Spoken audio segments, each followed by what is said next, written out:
Hari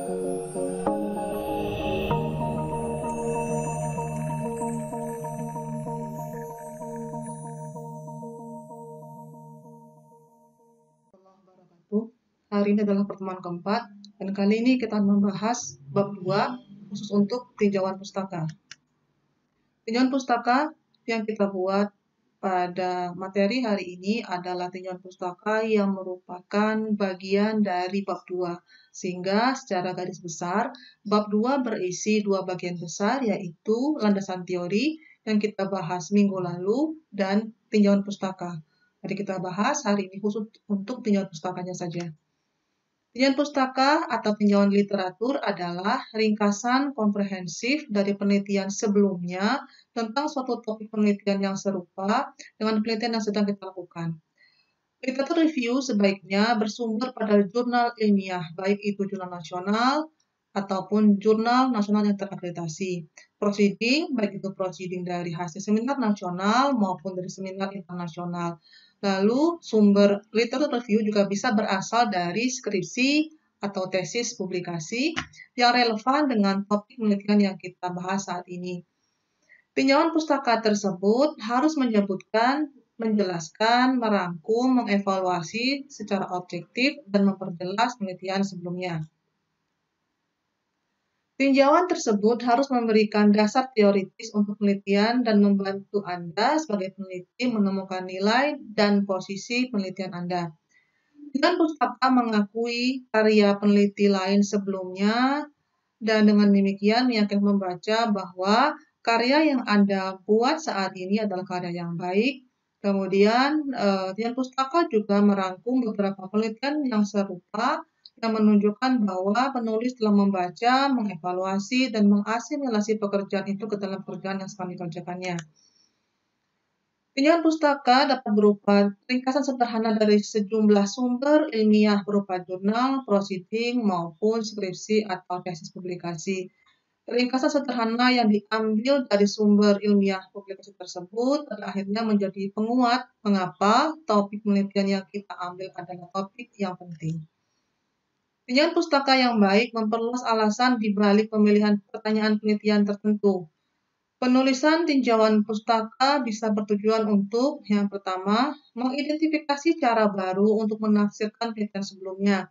Yang kedua, mengungkapkan setiap celah yang ada pada literatur. Yang ketiga, menyelesaikan konflik di antara penelitian sebelumnya yang tampak saling bertentangan dan lain-lainnya. Yang keempat, untuk memperjelas pemahaman kita tentang tinjauan pustaka. Artikel ini akan mengulas tentang pengertian tinjauan pustaka, manfaat, dan cara membuatnya.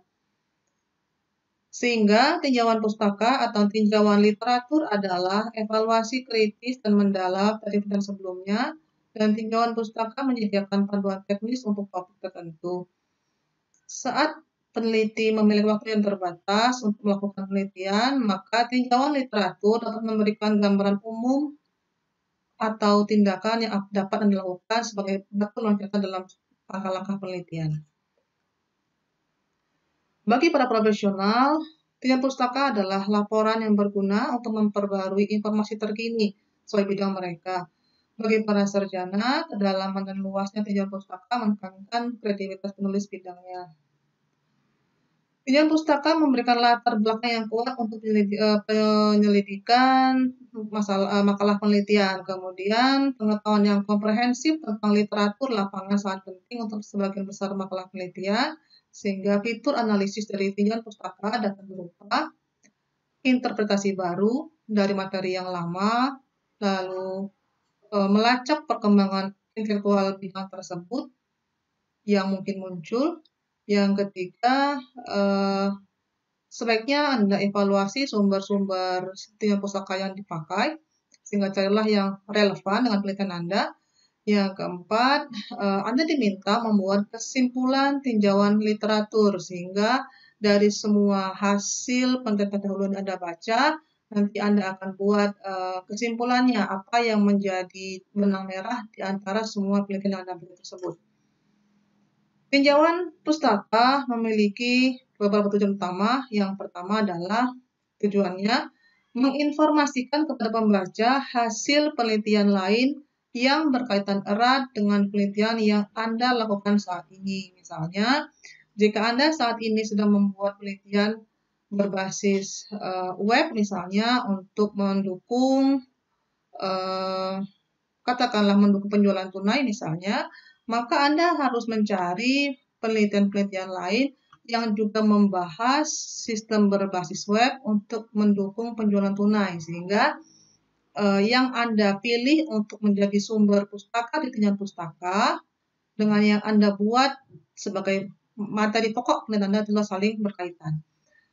Yang kedua, tujuannya adalah menghubungkan penelitian dengan literatur yang ada. Jadi sudah disebutkan di pertama bahwa judul yang Anda ambil sebagai judul penelitian, lalu Anda cari penelitian lain yang serupa dengan judul yang Anda miliki. Lalu itu akan dihubungkan. Yang ketiga, tinjauan pustaka juga mampu menyediakan kerangka kerja dan tolak ukur untuk mempertegas pentingnya penelitian tersebut dibandingkan dengan penemuan-penemuan lainnya. Dengan kata lain adalah setelah membuat tinjauan pustaka, nanti Anda akan menemukan bahwa penelitian yang sudah dilakukan sebelumnya mempunyai beberapa kekurangan. Nah, tugas Anda adalah memberikan hasil yang lebih baik dari hasil-hasil penelitian sebelumnya. Kemudian, menurut beberapa sumber dari Cooper dan dari Crewell di tahun 2010 dan 2016, ada 4 tipe kajian pustaka, diantaranya menggabungkan apa yang telah dikatakan dan dilakukan orang lain. Yang kedua, mengkritisi penelitian terdahulu. Yang ketiga, membangun jembatan di antara topik terkait. Yang keempat, mengidentifikasi isu sentral dalam suatu bidang. Yang pernah saya lakukan secara pribadi dalam membuat tinjauan pustaka adalah yang pertama, menggabungkan beberapa yang telah dikatakan oleh orang lain. Lalu juga pernah membuat mengidentifikasi isu sentral. Nah, Anda nanti boleh memilih salah satu saja cukup dari bentuk-bentuk tinjauan pustaka berikut ini. Berikut adalah cara membuat tinjauan pustaka. Yang pertama adalah identifikasi beberapa kata kunci atau keywords penelitian. Jadi, keywords ini biasanya berkaitan dengan judul. Jadi, kita hubungkan dengan yang kita pelajari minggu lalu, frase-frase yang Anda ambil di landasan teori itu juga adalah keywords atau kata kunci penelitian Anda. Kemudian dari keyword tersebut, Anda bisa mencari materi, referensi, bahan pustaka yang relevan, yang dalam hal ini saya sarankan sebaiknya berupa jurnal. Yang kedua, setelah kata kuncinya diperoleh, maka Anda mulai mencari sumbernya. Ada baiknya, karena ini adalah tinjauan pustaka, berupa penelitian terdahulu, maka lebih baik Anda mencarinya di jurnal. Kemudian ini adalah beberapa database yang dapat dipakai untuk mencari jurnal atau proceeding atau skripsi atau tesis publikasi secara online. Sebaiknya masuk ke dalam beberapa situs ini, namun secara pribadi saya lebih sering masuk ke sini. Anda boleh pakai yang lain, silakan. Ada ProQuest, ada Social Science Citation Index, ada info dan sebagainya, silahkan. Cuma yang lebih mudah, boleh masuk ke Google Scholar, lalu ketikkan kata kunci yang Anda inginkan, nanti akan diberikan oleh Google Scholar penelitian yang serupa.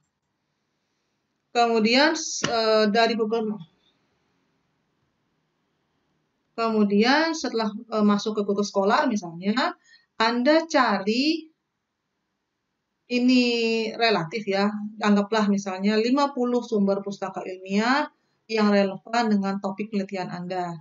Lalu dibaca, jadi sumber pustaka berupa jurnal atau proceeding itu dibaca, kemudian diambil kesimpulannya. Mereka bilang apa dalam penelitian yang serupa dengan Anda, lalu itu ditulis. Nah, ketika Anda mengidentifikasikan beberapa literatur, ini adalah teknik yang lain ya.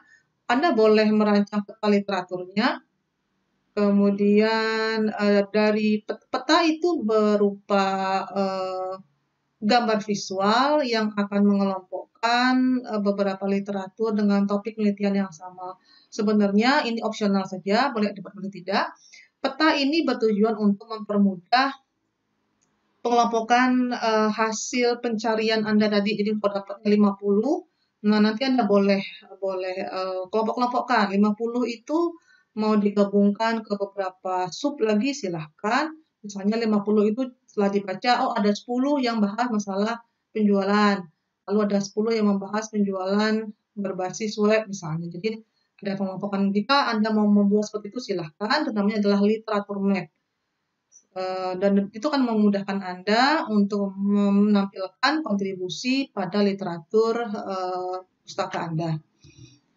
Yang kedua, setelah membuat peta literatur, baru semua jurnal atau proceeding yang Anda dapatkan setelah dibaca itu, lalu Anda tulis ringkasannya.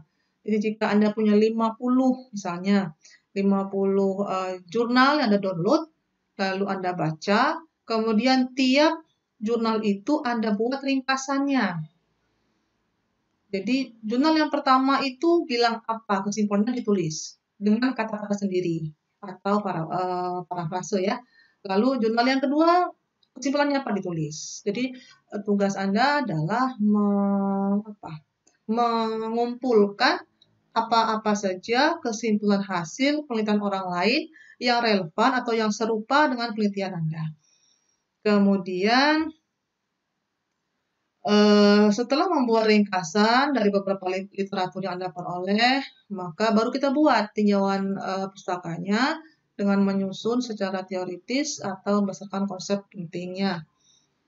Nah, setelah itu baru disusun, diketik di aplikasi pengolah kata. Setelah semua jurnal dibuat kesimpulannya, lalu tugas Anda berikutnya adalah membuat kesimpulan tinjauan pustaka. Kesimpulan ini adalah asumsi Anda terhadap semua hasil penelitian orang lain yang serupa. Jika Anda membaca 50 jurnal yang serupa dengan penelitian Anda, sudah Anda baca 50 jurnal, lalu Anda tulis dari 1 sampai 50, setiap jurnal akan menghasilkan kesimpulan tersendiri, ditulis. Nah, setelah 50 itu dibuat, baru Anda ambil kesimpulannya. Misal saja, ternyata dari 50 penelitian yang serupa dan semuanya membahas tentang sistem informasi penjualan tunai berbasis web misalnya, maka mereka semua bilang apa? Jika mereka semua bilang bahwa dengan menggunakan sistem informasi berbasis web, maka penjualan akan lebih besar keuntungannya, misal saja. Maka Anda dapat membuat kesimpulan ternyata itulah letak kesamaannya. Jadi 50 jurnal yang Anda baca mengatakan bahwa sistem berbasis web menunjang penjualan tunai adalah sistem yang mampu meningkatkan penjualan misalnya. Maka itu adalah kesamaan dari semua penelitian yang Anda baca.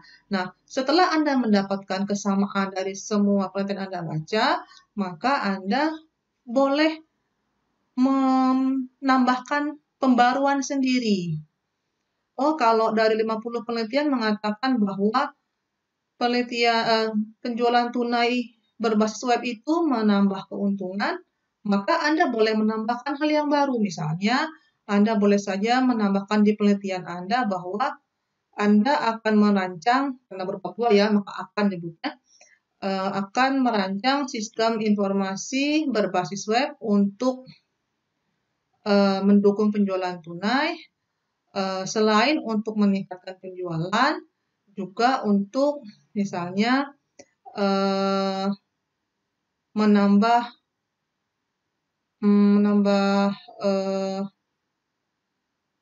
pelanggan baru, memperluas pangsa pasar misalnya. Jadi selain meningkatkan penjualan, juga menambah pelanggan baru dan meluaskan pangsa pasar itu misal saja. Maka meluaskan pangsa pasar dan menambah pelanggan baru adalah pembaruan yang akan Anda tambahkan di dalam penelitian Anda sendiri. Itu yang dimaksud dengan kesimpulan tinjauan pustaka. Itu sebagai misal saja.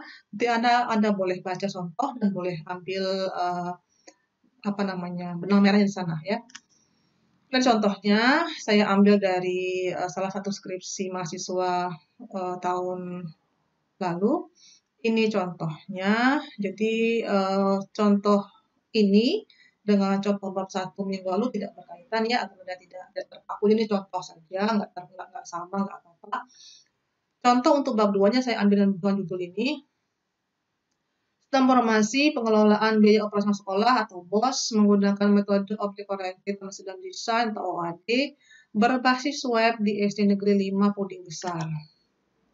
Nah, ini adalah tinjauan terdahulunya yang mempunyai topik penelitian yang serupa. Nah, ini adalah, perhatikan bahwa satu paragraf ini menampilkan hasil penelitian dari satu jurnal. Jadi, untuk mendapatkan hasil seperti ini, maka tugas Anda adalah mencari dulu jurnalnya, download jurnalnya, dibaca jurnalnya, lalu dibuat kesimpulannya. Jadi dari penelitian ini sampai beberapa kali ini adalah kesimpulan atau intisari dari penelitian yang diambil. Punyanya si Ridwan Setiawan dan teman-teman gitu. Jadi tugas Anda adalah mencari dulu penelitian-penelitian orang lain yang serupa dengan penelitian Anda, lalu di-download, lalu dibaca, kemudian dibuat intisarinya. Ini contoh. Penelitian pertama berjudul Perancangan Aplikasi Pengelolaan Dana Bantuan Operasional Sekolah di Sekolah Menengah Atas yang menggunakan metode Rasional Unified Process atau RUP. Lalu dijelaskan di sini ada masalah apa di sekolah tersebut sehingga membutuhkan sistem informasi untuk mengelola dana BOS-nya.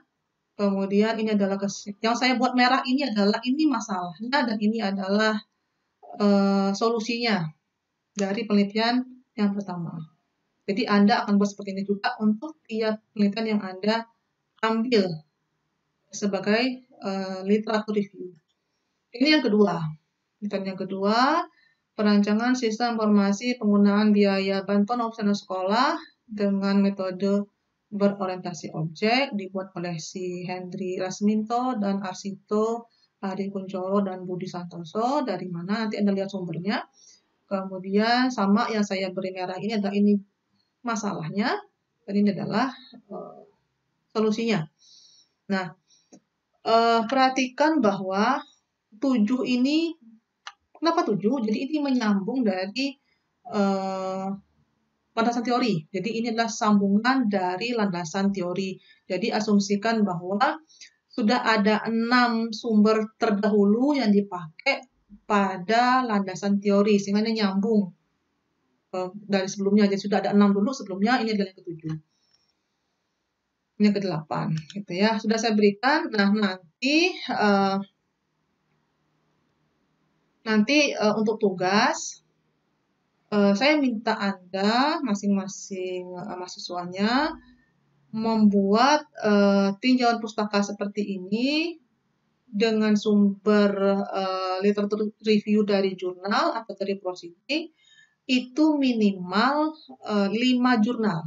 5 jurnal yang mempunyai topik penelitian yang serupa dengan judul penelitian Anda. Misal, jika di sini topiknya adalah mengelola biaya BOS di sekolah, maka Anda cari yang sama-sama punya topik mengelola biaya BOS di sekolah berbasis sistem gitu ya. Jadi sama dengan judul yang dipakai di depan. Adapun begitu, lihat judul Anda masing-masing, kemudian cari penelitian orang lain yang serupa dengan penelitian Anda, masing-masing mahasiswa minimal 5, nggak boleh kurang ya, lebih silahkan. Cari minimal 5 sumber pustaka berupa jurnal atau posting itu minimal 5, lalu buat setiap jurnal itu jadi satu ringkasan seperti ini, ringkasan sederhana seperti ini. Ini ada 2, saya buat contohnya ada 2, nanti Anda lihat di file yang terpisah untuk dipelajari lengkapnya silakan ya. Setelah ada beberapa kesimpulan dari jurnal-jurnal yang serupa dengan jurnal Anda atau judul penelitian Anda, barulah kita buat kesimpulan tinjauan pustakanya. Ini adalah kesimpulannya. Berdasarkan beberapa kesimpulan penelitian serupa, maka dapat disimpulkan bahwa pengelola dana bantuan operasional sekolah atau BOS menggunakan sistem informasi akan meningkatkan akurasi perhitungan penerimaan dan pengelolaan dana sehingga mampu meningkatkan layanan dana BOS di sekolah. Ini adalah kesimpulan yang kita ambil setelah membaca beberapa hasil penelitian orang lain yang serupa yang kita dapat dari jurnal. Kalimat ini adalah kalimat yang kita buat sendiri. Ini adalah kesimpulan kita. Jadi tidak kita ambil dari orang lain, kita buat sendiri, kita tulis dengan kalimat baru. Nah, setelah selesai membuat tinjauan pustaka, maka mohon dilengkapi dengan daftar pustakanya. Karena kita menggunakan Mendeley, maka nanti Anda akan langsung mendapatkan daftar pustaka dalam bentuk yang lengkap dan akurat. Nanti sudah diberikan kemarin tutorial Mendeley-nya, silahkan dipelajari dan silahkan digunakan untuk membuat daftar pustaka dan melengkapi bab 2-nya. Jadi tugas Anda untuk pertemuan kali ini adalah membuat subbab tinjauan pustaka yang merupakan sambungan dari subbab landasan teori minggu lalu. Sehingga sekarang Anda punya bab 2 yang lengkap. Yang juga berikut dengan daftar pustakanya yang sesuai atau yang mirip dengan apa yang saya contohkan di dalam classroom masing-masing kelas. Ada pertanyaan? Ada pertanyaan, silakan sampaikan ke dalam WA grup masing-masing kelas. Semoga dapat dimengerti. Terima kasih. Assalamualaikum warahmatullahi wabarakatuh.